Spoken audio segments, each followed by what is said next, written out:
एखादा ठिकाण, एखादी जागा, एखादं रस्तो ह्यो दिवसा चांगलं वाटलं तरी तो रात्री चांगलंच असत असं विचार करणं या चुकीचं असतं. कारण कधी कधी अशा ठिकाणी असे काही प्रकार घडून जातात ज्याचा आपण कधी विचार देखील करू शकत नाही, आणि ज्यामुळे असे अनुभव आपल्याक अनुभव गावतात जे आज आपण बघणार असो. मंडळी, तुमचा पुन्हा एकदा मालवणी बोको या यूट्यूब चॅनलवर स्वागत असा. आज मी तुमच्यासाठी गावातले असे काही अनुभव घेऊन इलेलो असय जे ऐकून तुमचं थरकाप उडाल्याशिवाय रवाचं नाही. पण त्याआधी तुम्ही जर या यूट्यूब चॅनलवर पहिल्यांदाच इला असाल तर ह्या चॅनल सबस्क्राईब करूक मात्र विसरा नको. चला तर मग वळूया आपल्या आजच्या ह्या भयंकर गोष्टींकडे.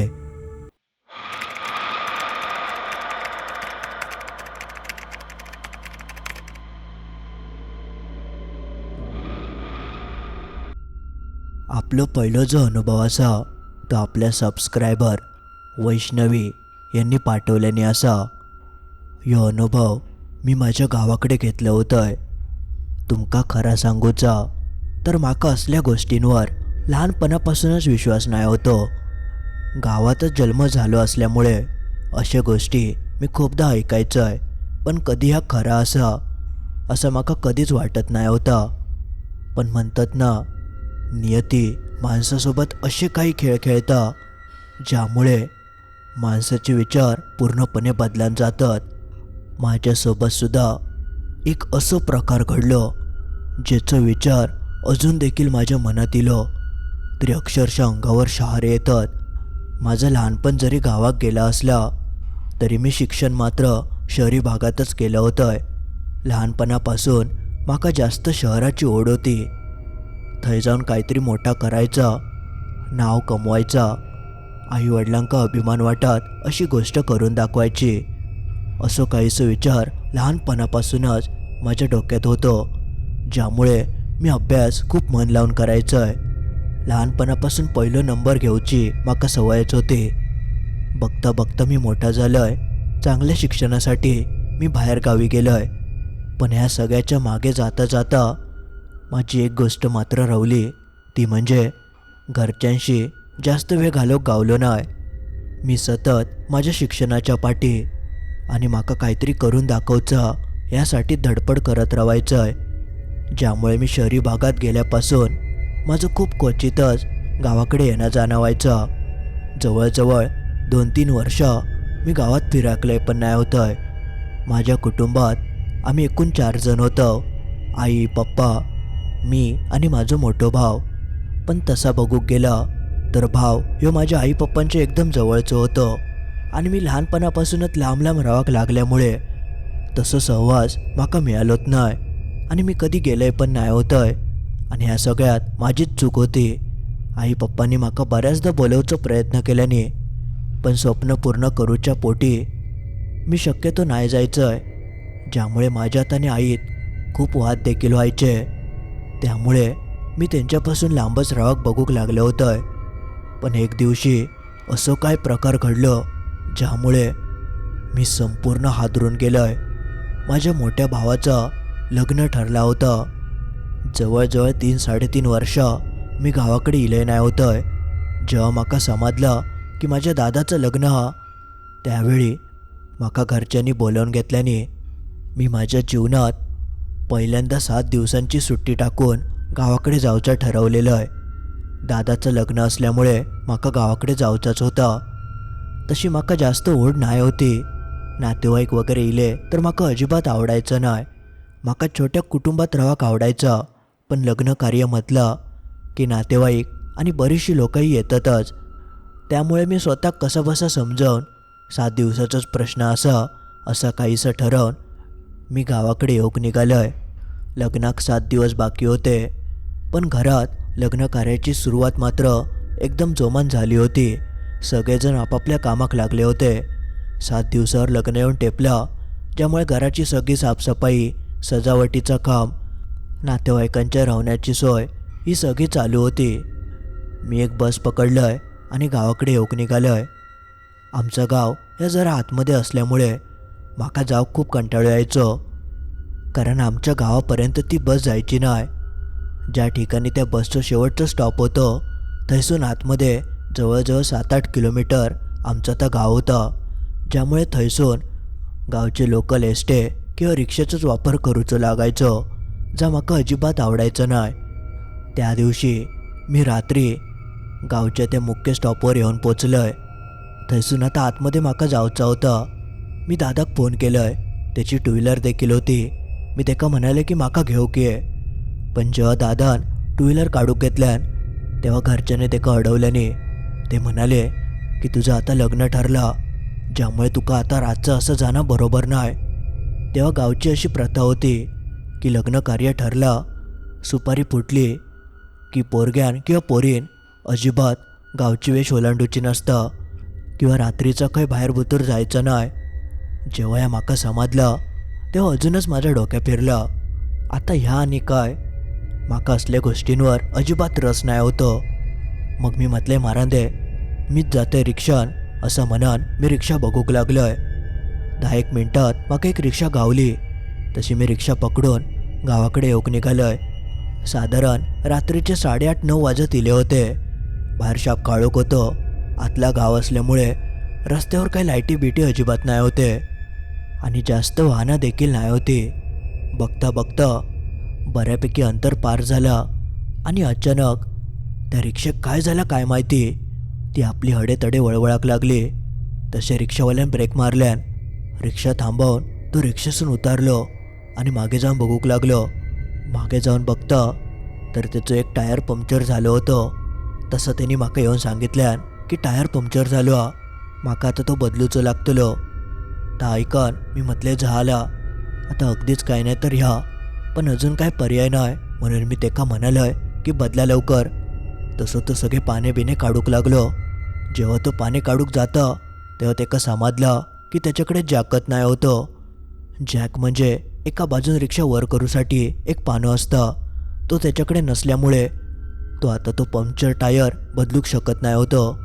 त्यामुळे त्यांनी माका येऊन परत सांगितल्यान, अहो ताई, असं असं प्रॉब्लेम झालो, टायर मी आता इतक्यात बदलूक नाही शकत, पण मी माझ्या मित्राक फोन केलोय, तो 10-15 मिनटात येता, जरा थांबायचं लागत. तर ऐकन माझं अजूनच डोक्या फिरलं आणि रागारागात मी तेका म्हणालोय की तुमचे किती रुपये झाले ते सांगा, मी चलतच जातोय. कारण बराचसं अंतर पार झाला होता, जेमतेम 1-1.5 किलोमीटर बाकी राहिला असत. म्हणून मग मी म्हटलंय की ह्याच्यासोबत 20 मिनटं हय थांबण्यापेक्षा 10-1 मिनटात मी चलत पोचान. असं काहीसं विचार करून मी त्या रिक्षावाल्याचे जे काय पैसे होते ते त्याका दिलंय आणि मी माझी बॅग घेऊन गावच्या दिशेने चलाक लागलोय. बाहेर पूर्ण काळोख होतं. मोबाईलची टॉर्च ऑन करून मी रस्त्याच्या कडेन चलत होतोय. वाहनं अधूनमधून येत होती. शहरात 12-1-2 वाजेपर्यंत मी असं बाहेर फिरायचंय, पण गावात 9 वाजलेले असन देखील तर इतकी वाहनांची वर्दळ कमी होती की असं वाटत होतं की रात्रीचे 2-3 वाजले असतील. तसे मी हेडफोन काढलोय आणि डोक्यात घालून मी गाणी ऐकाक लागलोय, जेणेकरून गाणी ऐकता ऐकता मी पुढे चलन. बघता बघता 5-1 मिनटं झाली असतील. मी रिक्षावाल्यापासून बराच अंतर पुढे इलोय. आता माझ्या मागे पुढे तसा कोण दिसत नाही होता. एखाद दुसरी गाडी 10-1 मिनिटांत पास व्हायची आणि त्यानंतर अचानक काय झालं काय माहिती, गाणी तर माझ्या कानात वाजत होती, पण तेव्हा माका असं जाणवक लागलं की कोणतरी माझ्या मागसून चलता, म्हणजे माझ्या मागे कोणतरी हा ह्याची माका चावल लागली. म्हणून मी पटकन मागे वळून बघूक लागलोय, तर मागे कोण नाही होता. तसं मी परत पुढे चलाक घेतलंय. जसा पुढे चलतोय तसं एक लहानसं पोर माझ्या बाजूसून धावत पुढे गेलो. मी त्याका स्पष्ट बघितलंय. पळत पळत तो पुढच्या अंधारात खंय नाहीसं झालो, ताच माका समजलं नाही. मी पटकन हेडफोन काढलोय. तेव्हा माझ्या कानावर त्याच्या पळण्याचा आवाज स्पष्ट पडलो होतो आणि एक छोटीशी झलक माका त्या पोराची दिसली होती. साधारण 6-7 वर्षांचं तो लहान पोर होतो, जो पळत पळत पुढे खंय तो निघान गेलो. एवढ्या रात्री ह्या अशा भागात पोर काय करता ह्या माका समजलं नाही. मी जवळजवळ 3-3.5 वर्षांत इलं होतंय, ज्यामुळे म्हाका त्या जागेची जास्त काय माहिती नाही. म्हाका आपल्या वाटलं की आजूबाजूक काहीतरी रावणारो आसात, म्हणून मी काय एवढं लक्ष दिलंय नाही आणि परत मी आपले गाणी ऐकत पुढे पुढे जाऊक लागलोय. त्यानंतर तसं काय प्रकार परत घडलो नाही. बघता बघता मी गावात येऊन पोचलोय. गावात संपूर्ण लाईटींनी रोषणाई केलेली होती. आमचं घर अक्षरशः उजळान दिसत होतं. त्या बघून जरा बरा वाटला. संपूर्ण गावात लग्नकर आमचं उठाण दिसत होतं. मी पटकन घरात गेलोय. सगळेजण माझी वाट बघत होते. सगळ्या जणांनी माझं स्वागत केल्याने सगळ्यांका वाटलं मी रिक्षेने येतलोय. पण म्हाका असं चलत येताना बघून पप्पा विचारूक लागले की झाला काय. तेव्हा मी त्यांका ह्यो प्रकार सांगितलोय. तसे ते म्हाका म्हणाले की मग आमका बोलवायचं ना, आम्ही इला असतो. पण म्हाका आधीच राग येलो होतो. त्यामुळे मी रागारागातच म्हणालोय की काय फायदो, परत तुमचे काहीतरी प्रथा बिथा असतील. त्यामुळे मी आपल्या एकटाच चलत इलोय असं बोलून मी आतमध्ये निघान गेलोय. माझ्या बोलण्यावरसून सगळ्यांका समजलं होतं की म्हाका जरा राग इलो आणि रागात थोडी चिडचिड झाली. त्यामुळे जास्त कोण म्हाका बोलला नाही. मी माझ्या खोलीत गेलोय. आईन म्हाका पाणी वगैरे आणून दिल्यान त्या पिलंय. त्यानंतर थोडं राग माझं कमी झालं. मग रात्री जेवण वगैरे झालं आणि मग आम्ही सगळेजण झोपलो. पण त्याच दिवशी रात्री माझ्यासोबत अजून एक प्रकार घडलो. सगळे झोपलेले असताना मध्यरात्री माझ्या खोलीची लाईट आपणच बंद चालू होऊक लागली. माका अंधारात झोपाक भीती वाटायची, ज्यामुळे मी एक बल्ब चालू ठेवलं होतं. तो बल्ब आपणच बंद चालू होऊक लागलो आणि काही वेळान तो पूर्णपणे विझलो, ज्यामुळे संपूर्ण अंधार पसरलो. पण बाहेर लाईटी चालू असल्यामुळे बाहेरसून प्रकाश खिडकीतून आत येत होतो. पण जसं माझं लक्ष खिडकीवर जातं तेव्हा माका खिडकीच्या बाहेर एक छोटं मुलगं उभं असलेलं दिसलो. जेमतेम 5-6 वर्षाचंच. बाहेरसून प्रकाश येत असल्यामुळे त्याची काळी आकृती माका स्पष्ट दिसत होती. मी विचार करूक लागले की एवढ्या रात्री ह्यो पोरगो हय काय करता आणि कोण आयो. माका काय माहिती नाही की घरात कोण कोण इला. तसं मी पटकन उठलोय आणि दार उघडून खिडकीच्या बाहेर कोण आता बघूक लागलोय. पण जोपर्यंत मी बाहेर जाऊन बघतोय तोपर्यंत त्या खिडकीवरचं पोरगो खंय नाहीसो झालो. ताच काय माका समजलं नाही. मी आजूबाजूक सगळीकडे बघितलंय, पण तो खयच माका दिसलो नाही ना. कोणची जागमाग दिसत होती. आणि जसं मी परत खोलीत येतोय तर मगाशी माझ्या खोलीतली जी लाईट बंद झाली होती ती आता आपणच चालू झाली होती. माका या काय घडतं तेव्हा समजलं नाही. पण मी म्हटले मरांदे झोपाया, सगळेजण झोपले आहेत. मी दार लावलंय आणि परत माझ्या बेडवर येऊन झोपलंय. असं काहीसो पहिलो प्रकार पहिल्याच दिवशी रात्री माका त्या घरात अनुभव गावलो. पण त्याच्याकडे मी फारसं काही लक्ष देऊक नाही. पुढच्या दिवशी सगळा काही घरचं वातावरण एकदम आनंदी होता. इतक्या वर्षांनी आई पप्पांका भेटान खूप बरा वाटत होता. मी दादाक भेटलोय, त्याच्याशी बोललोय. त्याचं आता लग्न होत होतं. त्याचं माका आनंदच होतो. बघता बघता ह्या सगळ्यात दिवस निघान गेलो आणि परत रात्र झाली. सगळे जेवण नेहमीसारखे झोपले. मी माझ्या खोलीतच झोपा केलं होतं. पण जसं मी खोलीत येऊन बघतोय तर माझा सगळा मेकअपचा सामान पूर्णपणे बेडवर अस्तव्यस्त पडलेला होता. जणू कोणतरी येऊन माझ्या तर सामान पूर्ण उपसल्या नसत. पण असं कोण करू शकता. तेवढ्यात माझ्या कानार एक आवाज पडलो. ह्यावेळेक सुद्धा माका असं वाटलं की कोणतरी एक लहान पोरगो हसत हसत माझ्या खोलीतून बाहेर पळत गेलो. मी म्हणाले ह्यो कालचोच पोरगो असा. जो काल पोरगो दिसलो ह्यो तोच पोरगो आज माझ्या खोलीत इलो आणि त्यांनी माझं सामान सगळं पसरून घातल्यान. थांब उद्या एका बघतोय असं म्हणान मी खोलीचं दार लावून घेतलंय आणि सगळा पसरलेलं सामान डब्यांमध्ये भरलंय आणि मी झोपाक लागलोय. बघता बघता माझं डोळं लागलो. मध्यरात्री 1-1:30च्या दरम्यान कालसारखं तो बल्ब आपणच बंद चालू होऊक लागलो. ता बघून मी आपल्या म्हणालोय अरे यार, या लाईटीक काय होतं रातचं काय माहिती. बघता बघता लाईट पूर्ण बंद झाली. मी म्हटलंय मरांदे आज असाच झोपाक होया. या लाईटीचं काय भरवसं नाही. उद्या दादाक सांगतोय बल्ब वगैरे खराब झालो असत असं म्हणान मी डोळे बंद केलेच होतंय. तेवढ्यात माका असं जाणवक लागलं की कोणतरी माझ्या खोलीत चलता. तो भास नक्कीच नाही होतो. पावलांचा आवाज माका स्पष्ट ऐका केलो होतो. तसे माझ्या काळजाचे ठोके वाढाक लागले. कारण दार तर मी आसून लावून घेतलेलं आहे. माझ्या व्यतिरिक्त त्या खोलीत कोण नाही होता. मग ह्यो आवाज हा कोणाचो? तेवढ्यात माका असं जाणवूक लागलं की कोणतरी माझ्या पायाक खालसून स्पर्श करता. ता जेव्हा झाला तेव्हा मी अंगच काढलंय आणि पटकन खाली वाकान बघितलंय. तो स्पर्श एका लहान मुलाच्या हाताचं वाटत होतं.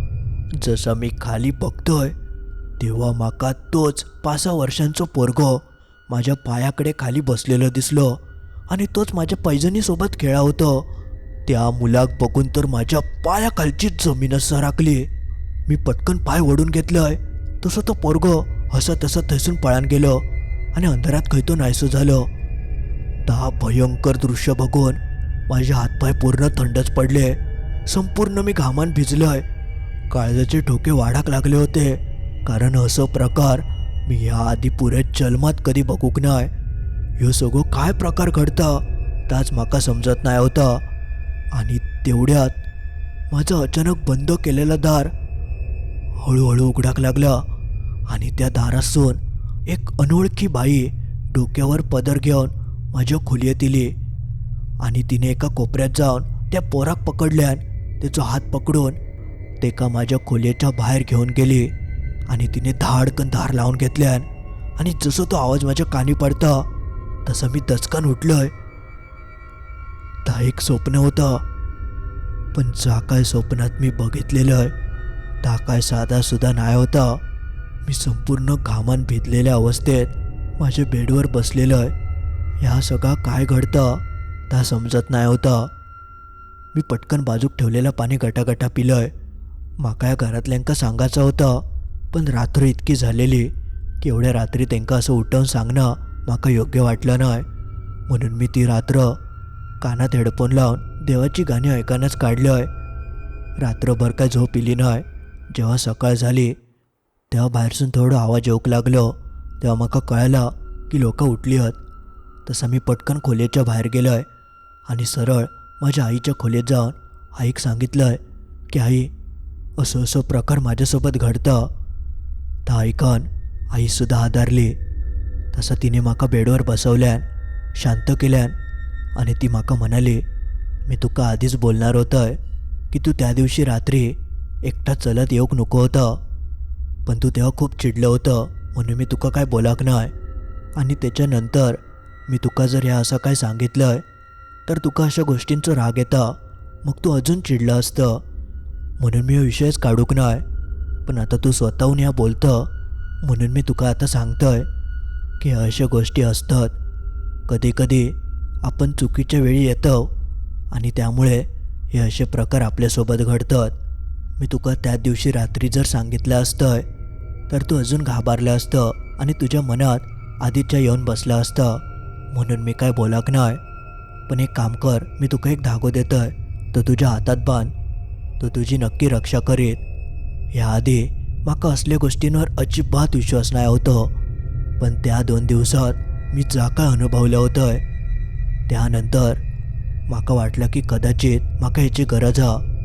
आईन त्या दिवशी माझ्या हातात धागो बांधल्यान आणि ती म्हणाली की शांत हो, आता काय तुका भियाची गरज नाही, सगळा काही चांगला होतला. त्यानंतर तो दिवस निघान गेलो आणि पुढचे 2-3 दिवस जास्त काय माका त्रास झालो नाही. पण अधूनमधून माका तो मुलगो स्वप्नात दिसायचो, पण मी एवढा घाबराक नाही. अखेरीस तो दिवस इलो ज्यासाठी मी थं इलं होतं, माझ्या दादाचं लग्न. त्या दिवशी एकदम व्यवस्थित माझ्या दादाचं लग्न पार पडलं. सगळे खूप आनंदी होते. माकासुद्धा खूप बरा वाटला. माझी आता जाऊची वेळ इली होती. तो माझं शेवटचा दिवस होतो आणि त्या दिवशी रात्री जो काय प्रकार मी अनुभवलाय तो अजूनपर्यंत विसराक शकले नाही. लग्न पार पडला, सगळे विधी वगैरे झाले. रात्री झोपाक खूप उशीर झालो, पण सगळेजण आपापल्या खोलीत झोपाक गेले होते. मी सुद्धा माझ्या खोलीत इलंय. जसा मी खोलीत येऊन बघतोय तर जो प्रकार दुसऱ्या दिवशी घडलो होतो तोच प्रकार परत त्या दिवशी माझ्यासोबत घडलो. माझा सगळा सामान कोणीतरी इसकटून ठेवल्या नव्हता. आणि एक गोष्ट मी तुमका सांगाक नाही, ती म्हणजे लग्नाक आमच्या घरात खूप नातेवाईक केले होते, पण त्या नातेवाईकांमध्ये कोणचं असं 5-6 वर्षांचं पोरगत नाही होतं. सगळी मुलं एकतर लहान होती नाहीतर मोठी. 5-6 वर्षाच्या वयोगटात एक मुलगा किंवा मुलगी आमच्या तेव्हा घरात राहत नाही होती. ही गोष्ट जेव्हापासून माका आईन सांगितल्यान तेव्हापासून मी प्रचंड घाबरलो होतोय. आणि ह्या लग्नाच्या रात्री तो सगळं परत पसारो बघून माझी हालतच खराब झाली. मी लगेच आईच्या खोलीत गेलोय आणि आईक ह्यो सगळं प्रकार सांगितलंय. आईक वाटलं होतं की धागो बांधल्यानंतर ह्या सगळा थांबात, पण तसा घडाक नाही. ज्यामुळे आईन ह्यो सगळं प्रकार पप्पांच्या कानावर घातल्यान पप्पा म्हणाले की आपल्याक मग लवकरात लवकर कोणाक तरी विचारूचा लागतला, कारण गोष्टी वाढायच्या आधी ते थांबवलेलेच चांगले असतात. म्हणून पप्पांनी पुढच्या दिवशी माका सांगितल्याने की माका 1 दिवस दे आणि त्या माणसाक भेटाक तू ये. मी पुढच्या दिवशी जाणार होतोय, पण पप्पा बोलले म्हणून मी अजून 2 दिवसाची सुट्टी टाकलंय आणि गावातच थांबलोय. पुढच्या दिवशी पप्पा माका एका माणसाकडे घेऊन गेले. तो माणूस काय तो वेगळ्याच अवतारात होतो. लांब लचक जठा असलेले केस, डोक्यावर भस्म, गळ्यात खूप माळा, म्हणजे तो एका बाबासारखं वाटत होतं. त्यांनी माका बघितल्यान आणि तो म्हणालो की तुझ्यासोबत काही आत्मे इल्यात जे तुका सोडून जायत नाहीत. तू खंय जातलं थंय ते तुझ्या मागसून येतले, त्यामुळे तेंका हयच अडवूक होया. ता ऐकन माझ्या अंगावर एकदम शिरशिरी चिली. असा कसा काय घडाक शकता, ह्यो आता काय प्रकार हा? पण ह्या जा काय होतं ता माझ्यासोबत घडत असल्यामुळे ह्याच्यावर काय शंका घेऊचो प्रश्नच नाही होतं. त्या मग बाबान कसले कसले थंय विधी केल्यान, जे त्या आत्म्यांका माझ्यापासून लांब करूसाठी त्यांनी ते केलेले विधी होते. आणि त्यानंतर त्यांनी अशी एक गोष्ट सांगितल्यान जी ऐकन मी तर पूर्णपणे चाटच पडलोय. तो म्हणालो की त्या रात्री तू ज्या ठिकाणापासून चलत येत होतं थंय असं एक प्रकार घडान गेलेलो असा, ज्या सगळ्याचो त्रास तुका ह्यो आता होता. ह्यो मुलगो तुका एकटिकच नाही दिसलो, ह्या आधी बऱ्याच लोकांका तो दिसलेलो असा, पण तो आता तुझ्या मागसून इलो हा. त्या मुलाची एक गोष्ट होती ती त्या बाबान माका सांगितल्यान. तो म्हणालो की एक दिवशी असंच तुझ्यासारखं पोर गाडयेन थंयनं येत होतो. तेवढ्यात रस्त्याच्या आडवी एक बाई इली आणि तिने तेका थांबवल्यान. ती तेका म्हणाक लागली, माझी मदत करा, माझो मुलगो जमिनीवर पडलो हा. तेका हॉस्पिटलमध्ये घेऊन जाऊक होया, तेका पाणी हवा, माझ्यासोबत चला आणि माझी मदत करा. मी तुमच्या पाया पडतय, तुमच्यासमोर पदर पसरतय. ता ऐकन त्या मुलान गाडी थांबवल्यान आणि तो पटकन त्या मुलाच्या दिशेने जाऊक लागलो. त्या बाईन त्या माणसाक ज्या ठिकाणी नेल्यान त्या ठिकाण जंगलाच्या जर आतमध्ये होतं, पण थंय खंयचो मुलगो काय तेका दिसत नाही होतं. तसं तो त्या बाईक म्हणालो, खया तुमचो मुलगो? तसं त्या बाईन जमिनीकडे इशारो केल्यान आणि ती म्हणाली, ह्या जमिनीच्या आतमध्ये हा. जसे त्या बाईचे शब्द मुलाच्या कानावर पडतात तसं तो एकटक जमिनीकडे बघूक लागलो आणि तो थंय चांगलंच घाबरलो. जसं तो वळान परत बाईकडे बघता तशी ती बाई थंयसून नाहीशी झाली. ता बघून तर त्याच्या पायाखालची जमीन सरकली. तो जीव घेऊन आपल्या गाडीच्या दिशेने पळाक लागलो आणि गाडीपर्यंत पोचलो आणि गाडी कशी बशी चालू करून थंयसून जीव घेऊन पळान गेलो. घराकडे गेल्यानंतर त्यांनी हो सगळं प्रकार आईवडिलांच्या कानावर घातल्यान ते घाबरले. त्यांनी लगेचच त्याच्यावरसून ओवळून वगैरे काढल्याने जेणेकरून तेका काय त्रास होऊ नये.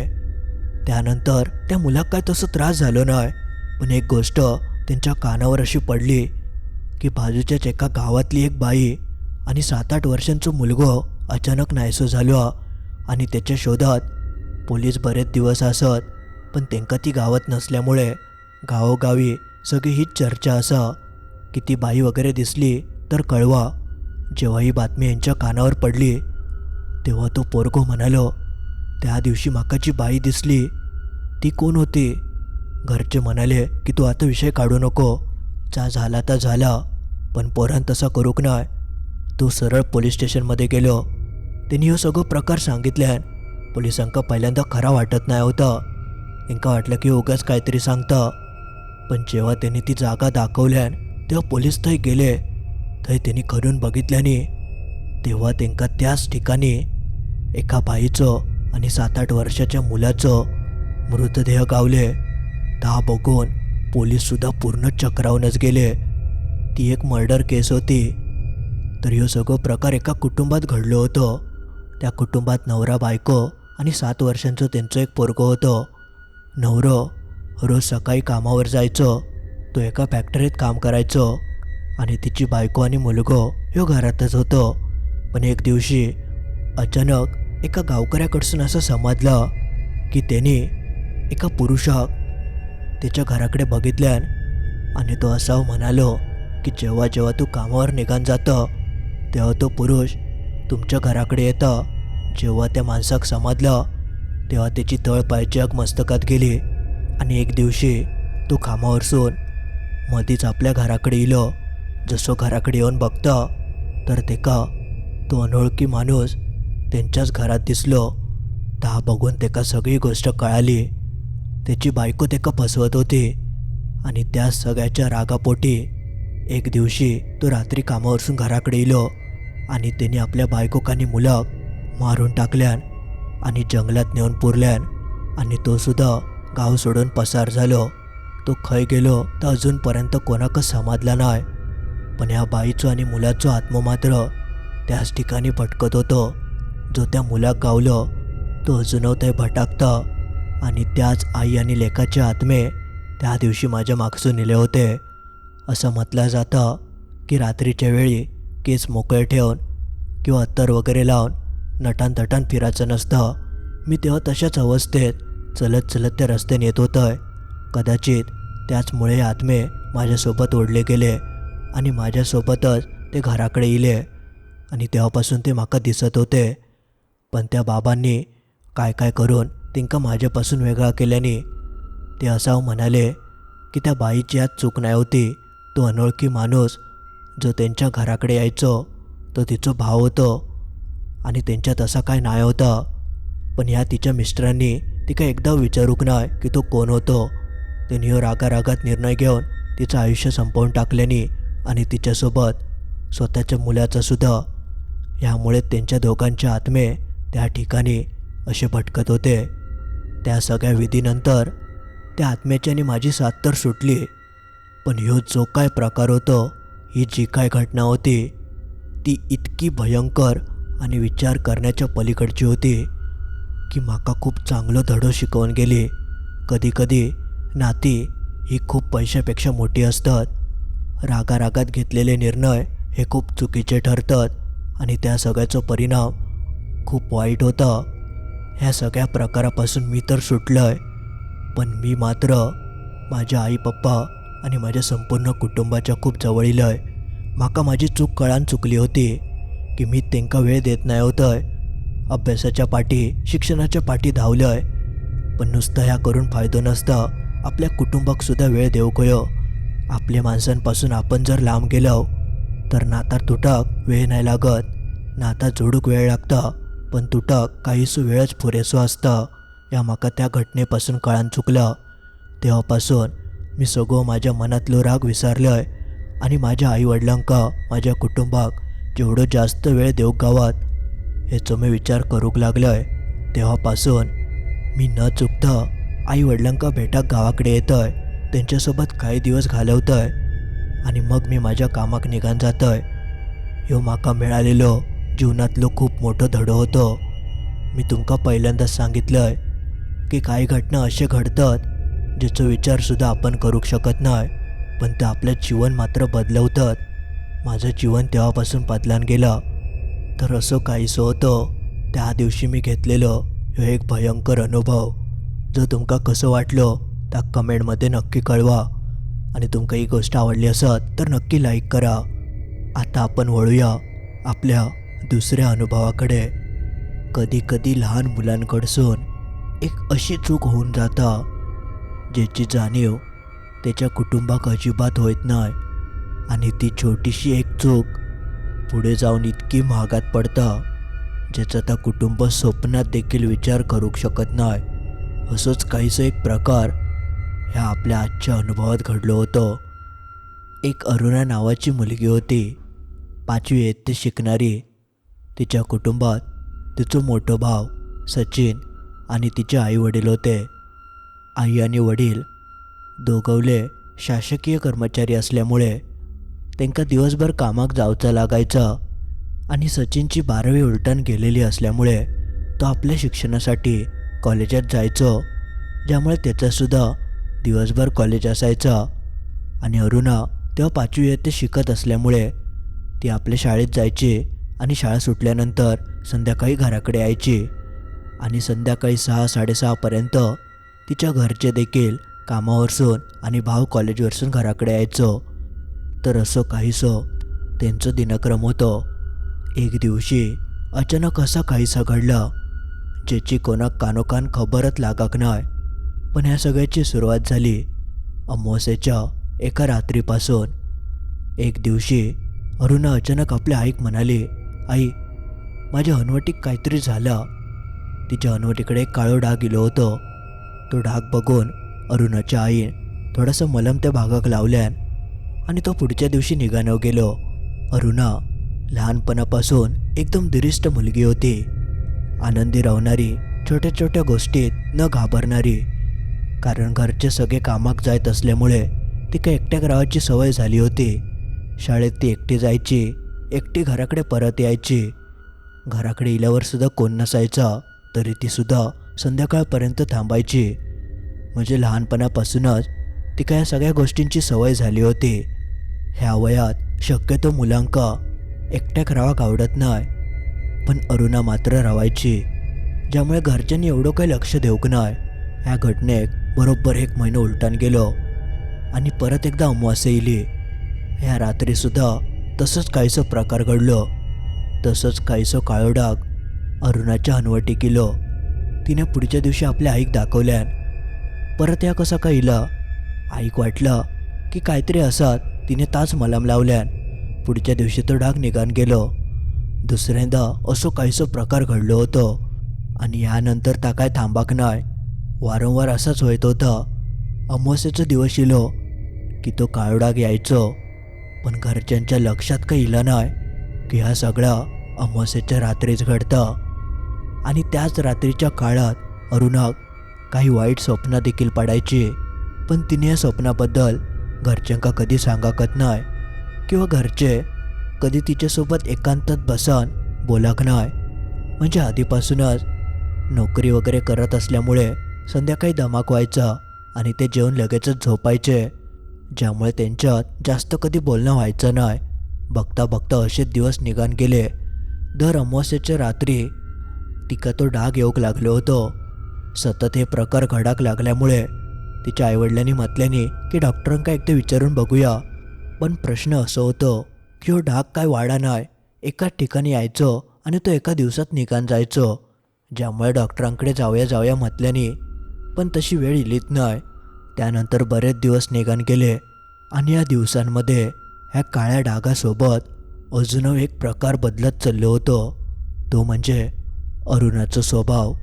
ती आधी जशी आपल्या कुटुंबासोबत बोलायची तसं तिचं बोलणं आता हळूहळू कमी होऊ लागला होता.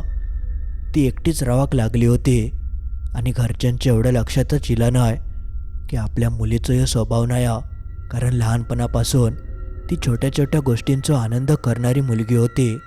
हसत खेळत राहायची, पण तिचा हसणं शाप कमीच झाला होता, कमी काय नाहीसाच झाला होता. आणि ह्या सगळं तिच्या आईवडिलांच्या खूप दिवसांनी निदर्शनात इला. ते म्हणाक लागले, या अरुणाक आजकाल झाला काय. पण ह्या वेळेकसुद्धा त्यांका असं वाटलं की ती आता हळूहळू मोठी होत होती, ज्यामुळे कदाचित अभ्याससुद्धा वाढत असतलं, ज्यामुळे ती अशी कमी कमी बोलाक लागली. म्हणजे जवळजवळ एखादा वर्ष उलटान गेलेला. ती 5वीतून 6वीत गेली होती. इतक्या वर्षभरानंतर थोडीशी त्यांच्या कुटुंबात तिच्याबद्दल चर्चा झाली होती, नाहीतर कोणाकच काय आसपास नाही होतं. तिका दर अमावास्येक तो काळा डाग यायचो, पण ह्यावेळेस ती स्वतःच्या स्वतः मलम लावून तो डाग निघान जायचो, ज्यामुळे हा सगळा नॉर्मलच झाला होता. बघता बघता 1-2 वर्ष ह्याच्यातच निघान गेली. अजून घरच्यांका कायच आसपास नाही होतं की अरुणासोबत काहीतरी विचित्र घडतं. पण एक दिवशी जो काय प्रकार घडलो त्या प्रकारान घरचे जराशे घाबरले. अमावास्येचीच रात्र होती. अचानक रात्रीच्या वेळी अरुणा मोठ्यानं आरडली. तिचा तो आरडाओरडीचा आवाज ऐकून सगळेजण धावत तिच्या खोलीत गेले. थंय जाऊन बघतात तर अरुणा संपूर्ण घामान भिजली होती. तिका लगेच आईन विचारल्यान काय आला. ती खूप घाबरलेली, पण तिने काय बोलाक नाही. तिने असा काहीतरी दृश्य बघितल्या नव्हतं जा बघून ती पूर्णपणे गाफीलच पडलेली. तिच्या तोंडासून एक शब्द देखील बाहेर पडत नाही होतं. त्या दिवशी घरच्यांका थोडीशी शंका येली.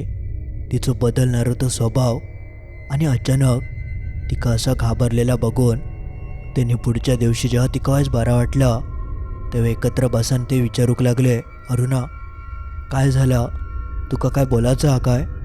पण तोपर्यंत खूपच वेळ उलटून गेलो होतो. अरुणान तिका होणाऱ्या त्रासाबद्दल काय सांगाक नाही. ती एकदम चांगली असं ती म्हणाक लागली. घरच्यांका वाटलं की उगाच ते काहीतरी विचार करतात म्हणून त्यांनी एवढं काय जास्त विषय ताणूक नाही. पण थोडंफार त्यांका अंदाज इलो होतो. आणि त्यानंतर असा काहीसा घडला जेणे ते सगळेजण चांगलेच हादरान गेले. तर झालं असं, त्यांचे कोणतरी नातेवाईक त्यांच्या घराकडे इले होते. खूप दिवसांनी ते इलेले असल्यामुळे मस्तपैकी जेवण झाल्यानंतर सगळेजण गप्पा मारत होते. पहिल्यांदाच त्यांचं कुटुंब असं एकत्र बसून बोलत होतं. पण नेमकी ती रात्र अमावास्येची रात्र होती.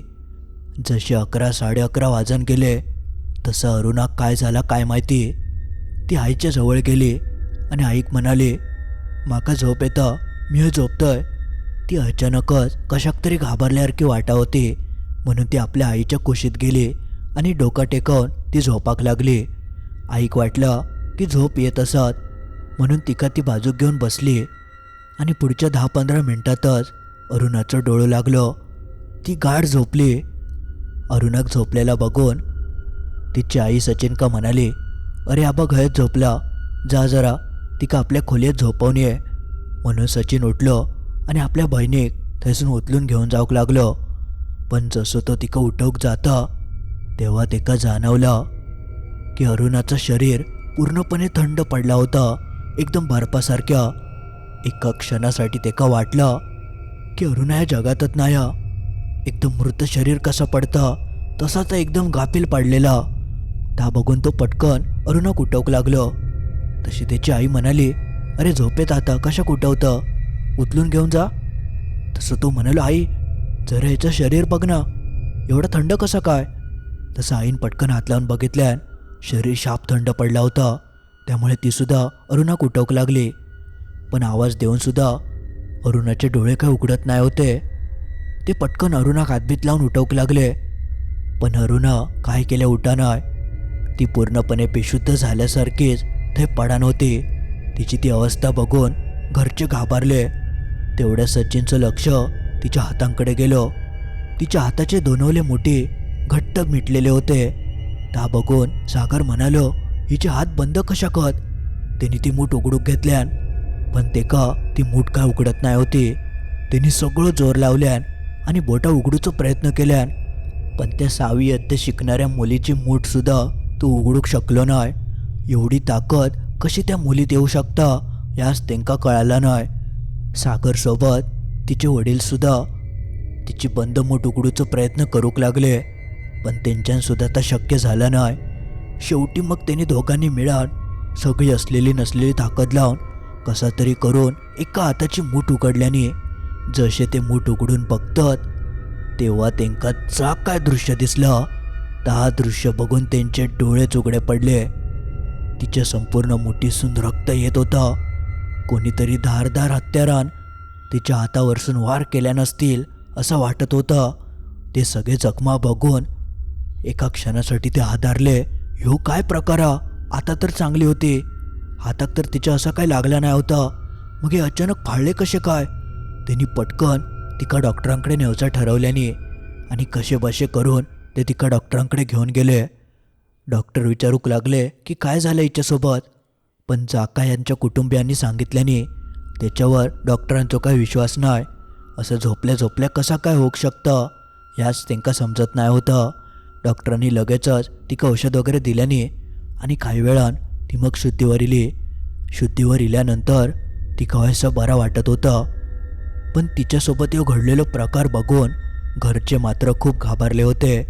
तेंका कळान चुकलेलं की काहीतरी नक्कीच गडबडा, काहीतरी आपल्या मुलीक होतं जे इतके दिवस आम्ही लक्ष देऊक नाय. आणि त्या घटनेवरसून तेंका कळाला की अमावास्येच्या दिवशी का काहीतरी होतं. तो येणारो काळो डाग दर अमावास्येच्या रात्री यायचो. ती अमावास्येच्याच रात्री कधी कधी किंचाळान उठान बसायची. हे सगळे प्रकार बघितल्यानंतर घरच्यांनी मग ठरवल्याने की आता डॉक्टरांकडे जाऊन फायदो नाही, कोणतरी तांत्रिक वगैरे शोधूचं लागतलो.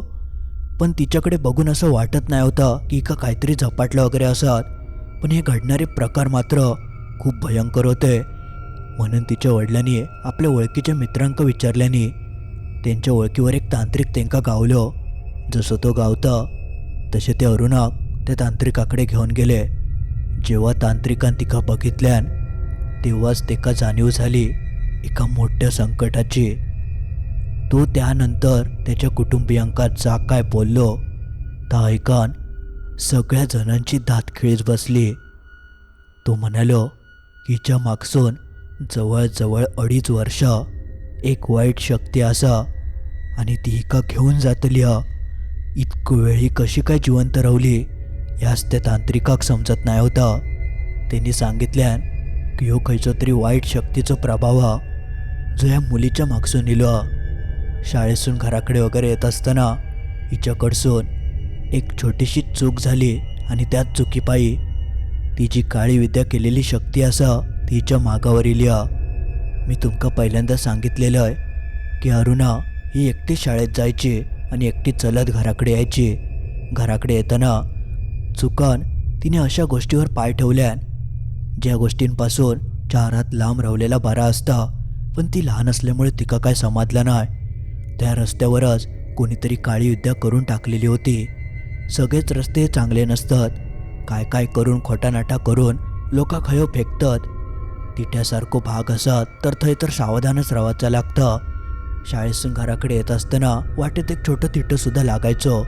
डांबरी रस्तो नसलो तरी 3 रस्ते एकत्र जुळत होते, ज्यामुळे अशा रस्त्यांवर बऱ्याचदा कोण ना कोण उतरवून किंवा काळी विद्या करून टाकतं. आणि अशाच एका गोष्टीवर तिचं पाय पडलं जी नुकतीच कोणीतरी वाळून टाकलेली होती. आणि त्या शक्तीन लगेचच हिचं पाठलाग केल्यान तेव्हापासून ही शक्ती तिच्या मागावर असा. आणि ती साधीसुधी शक्ती नसन, ती अक्षरशः खूप भयंकर आणि शक्तिशाली असा. आणि ती इतके दिवस हिका मारूचा प्रयत्न करता पण ती आता जमला नाही. ह्या जेव्हा तिच्या कुटुंबियांनी ऐकल्याने तेव्हा तर त्यांचे हातपाय थरथर कापाक लागले. त्यांनी त्या तांत्रिकाक ह्याच्यावर उपाय काय तो विचारल्याने तो तांत्रिक म्हणालो, ह्याच्यावर मी कायच उपाय करू शकत नाही, कारण ही माझ्या आटोक्यातली शक्तीत नाही. तुम्ही एक काम करा, मी सांगते ते एका मंदिरात तिका घेऊन जावा. थंयचे पुजारी नक्कीच तुमका ह्याच्यासून मार्ग काढतले. त्या मांत्रिकान सांगितल्याप्रमाणे त्या कुटुंब अरुणाक त्या मंदिरात घेऊन गेला. थंय बरेचशी अशी माणसं यायची ज्यांका असे त्रास व्हायचे. थंय गेल्यानंतर त्यांनी त्या पुजाऱ्यांशी भेट घेतल्याने पुजारी म्हणाले की काय घाबरा नको, ह्या जाका ह्या तर हळूहळू कमी होतला आणि तुमची मुली या सगळ्यासून बाहेर पडतली. हे अशा गोष्टी असतात जे पटकन घालवू शकत नाही, पण हळूहळू आपण ते पूर्णपणे हिच्यापासून वेगळा करू शकतो. त्यांनी काही विधी सांगितल्यान आणि दर अमावास्येच्या आदल्या दिवशी ती काय मंदिरात कायो करून घेऊन यायचं असं सांगितलं नव्हतं. त्या पुजाऱ्यांनी सांगितलेले ते सगळे विधी आणि दर अमावास्येच्या आदल्या दिवशी ते तिका त्या मंदिरात घेऊन जाऊक लागले. तेव्हापासून हळूहळू अरुणात बदल परत जाणवक लागलो. ती जशी गप्प गप्प असायची ती हळूहळू आता बोलाक लागली होती. तिचं हसणं परत हळूहळू तिच्या तोंडावर येऊक लागला होता. तिका रात्रीची पडणारी स्वप्न आता हळूहळू कमी होऊक लागली होती. जवळजवळ 1-1.5 वर्ष त्या कुटुंब तिका त्या मंदिरात घेऊन गेला. न चुकता अमावास्येच्या आदल्या दिवशी थंय जाऊन ते त्या पुजाऱ्याकडसून नेहमीचे विधी करून घ्यायचे, देवाच्या पाया पडायचे आणि घराकडे यायचे. आणि ह्या सगळ्या प्रयत्नानंतर अखेरीस अरुणा ह्या सगळ्या भयंकर प्रकारापासून कशी तरी बाहेर पडली. तेव्हा तो पुजारी म्हणालो, तुमची मुलगी स्वतःहूनच या सगळ्यासून बाहेर पडलेली असा, कारण ही इतकी वाईट शक्ती होती की अवघ्या एका महिन्याभरातच तिने एका तुमच्यापासून हिरावून घेतल्या नसता. पण तुमची मुलगी आजसून इतकी टणक होती की त्या शक्तीक तिच्या मनावर ताबोच मिळवूक जमलो नाही. दर अमावस्येच्या रात्री तो तिच्या आत्म्याक हिरावून घेऊक यायचो, पण ती शेवटपर्यंत तिने हार मानूक नाही. ती दर वेळेक त्या आत्म्याक रिकामी हातान मागे पाठवायची. एखाद्या दिवशी सुद्धा ती हरली असती तर तो आत्मो ह्या मुलीच्या आत्म्याक कायमचो घेऊन गेलो असतो आणि हिका आपलं जीव गमावचं लागलं असतं. पण तुमच्या मुलीन हिंमत दाखवल्यान ती लढली आणि त्याचमुळे ती अजूनपर्यंत जिवंत असा. पण आता मात्र भियाची गरज नाही. त्या शक्तीचा प्रभाव आता पूर्णपणे कमी झालेलो हा. आता तो तिचा काही एक वाकडा करूक शकत नाही. 2-1 वर्षानंतर ती एकदम ठणठणीत झाली. आधीसारखी हसान सगळ्यांशी बोलान राहावक लागली. तरी ही घटना 2011 सालच्या आसपासची असा. आता जवळजवळ 10-12 वर्ष उलटून गेली. पण तरी देखील त्या कुटुंब न चुकता अरुणाक त्या मंदिरात घेऊन जाता. म्हणजे तेंका त्या सगळ्याची सवयच झाली हा. संपूर्ण कुटुंब थंय पाया वगैरे पडता, कारण थंयच्या देवान तेंका या सगळ्या प्रकारापासून बाहेर काढल्या नव्हता. म्हणून ते न चुकता त्या मंदिरात नक्की जातात. तर असो काहीसो अनुभव त्या मुलीसोबत घडलो होतो. तिची ती जिद्द, तिचं धीरिष्ठपणा, तिने दाखवलेली हिंमत, ह्या सगळ्याच पायी ती ह्या सगळ्यासून बाहेर पडली.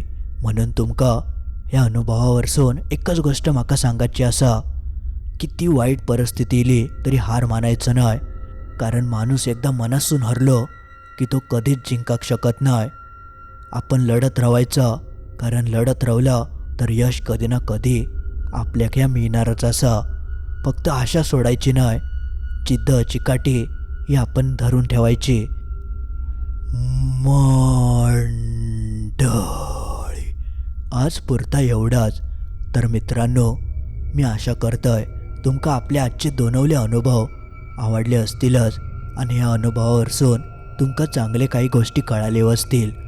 तर तुमका याबाबत काय वाटतं त्या कमेंटमध्ये लिहूक विसरा नको. आणि गोष्ट आवडली असत अजून लाईक करूक नशाल तर नक्की लाईक करा. लाईक करूक विसरा नको. आणि आपल्या मित्रमैत्रिणींका जेंका अशी गोष्टी ऐकाक आवडतात तेंका या व्हिडिओची लिंक नक्की पाठवा. आणि अजून तुम्ही या चॅनल सबस्क्राईब करूक विसरला असाल तर या चॅनल सबस्क्राईब करूक मात्र विसरा नको. चला तर मग लवकरच भेटाया असेच काहीशे भयंकर गोष्टी घेऊन बुधवारी ठीक रात्री 10:30 वाजता.